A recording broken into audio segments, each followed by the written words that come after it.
Good evening mga kabudol! It's me again, ang nag-iisang Bodolerang Bisaya. And for tonight's video mga kabudol ay magpa-product review po tayo. Opo, magpa-product review po tayo. Alam kong na-miss niyo pa ang product review natin, so ito na siya. Nagbabalik muli, fresh na fresh. So, kagaya ng product natin ngayon, fresh na fresh siya. Nakaka-fresh po siya ng mga damit. Walang iba kundi ang Lovelast detergent with Fabcon na siya mga kabudol. So, yan. So, it is from Dali. Yan. Fresh from Dali mga kabudol. Yan po.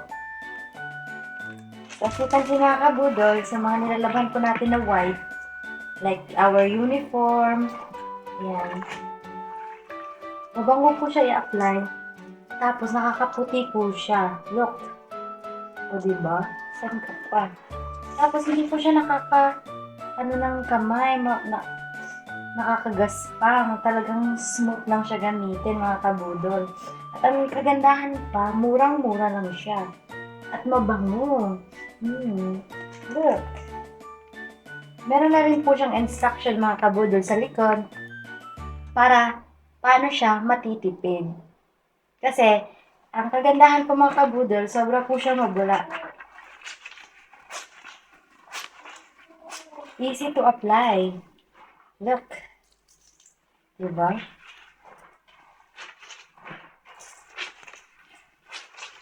Ganyan naman po ang mga tamang paglalaba. Siyempre, pag nasa tamang powder ka, hindi ka na mahihirapan sa mga, uniform po ng mga anak ninyo, uniform ng inyong mga mister, inyong mga uniform niyo sa trabaho. So, gamitin nyo na ang Lovelast. Nakakalas talaga yung amoy niya.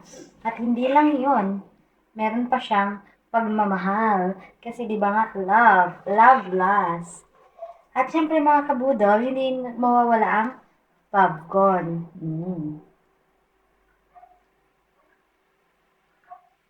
Love Last Fabric Conditioner. So after nyo maglaba, ito ang i-apply nyo. Tingnan nyo mga kabudol. Ang dami ko nang naubos kasi sobrang mabango siya at sobrang mura pa. Di ba? Wais na tayo ngayon. Kung saan tayo mapapamura, pero quality din naman, dun tayo. Okay? Hindi natin kailangan na maghanap pa ng mga leading brands. Kasi sa panahon ngayon, we are choose to be wise. Okay? Ayan mga kabudol.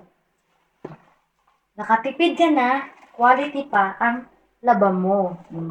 Hindi na kailangan magpa-laundry. Sariling sikap mga kabudol. That's all for tonight's video. Thank you. I love you all. Good night.